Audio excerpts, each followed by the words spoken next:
Problemado na sa kanilang kita ang maraming mangingisda sa Pangasinan dahil halos 2 linggo na silang hindi nakakapalaot.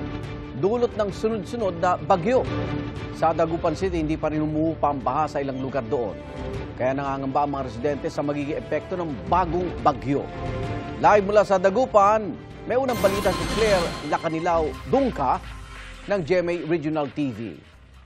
Claire? Igan, ngayong nakalabas na sa Philippine Area of Responsibility ang bagyong Hener, patuloy pa rin nakararanas ng pagbaha ang ilang bahagi ng Dagupan City bunsod ng pag-ulan na dulot ng hanging habagat na sinabayan pa ng high tide. Binaha ang Burgos Street sa Dagupan City dahil sa high tide kahapon ng umaga. Binaha rin ang bahagi ng Rizal Street at A.B. Fernandez Avenue. Mabagal tuloy ang usad ng mga sasakyan. Pinasok din ng bahang ilang bahay sa lungsod. Sa Poblacion Oeste, 300 kabahayan ang apektado ng high tide. Ang hirap ng ganitong sitwasyon. Ang ilang may-ari ng establishmento naghanda ng sandbag sakaling tumaas pa ang baha. Ayon sa CDRRMO, ilang araw nang umabot sa 1.2 meter ang tide level sa lungsod. Epekto raw ito ng habagat at bagyong Hener. Ang pinaka-concern natin for this week will be yung high tide natin. So possible din, it's because meron tayong gale warning din. 2 hours, bababa at bababa. Simula pa September 16, mahigpit nang ipinatutupad ang no sailing, no swimming at no fishing policy sa baybayin ng Dagupan City. Kung tutuusin, halos 2 linggo nang hindi nakakapalaot ang mga mangingisda sa Dagupan City, simula pa nung kasagsagan ng bagyong Enteng. Nakahilera lang ang kanilang mga bangka sa mataas na bahagi ng dalampasigan para hindi masira ng malalakas na hampas ng alon.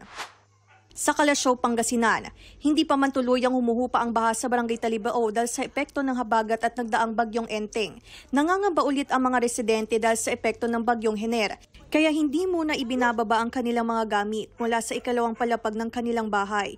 Nangangamba ho kami na baka na naman tumaas. Adi aakyat na naman kami sa taas.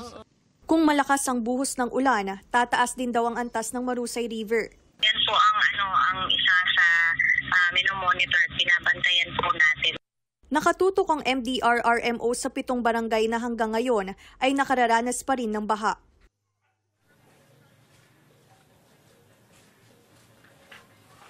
Igin, patuloy naman ang mahigpit na monitoring ng CDRRMO sa lagay ng panahon ngayon na nakapasok na sa Philippine Area of Responsibility ang bagyong Helen. Igan. Maraming salamat, Claire Lacanilao Dungka ng GMA Regional TV.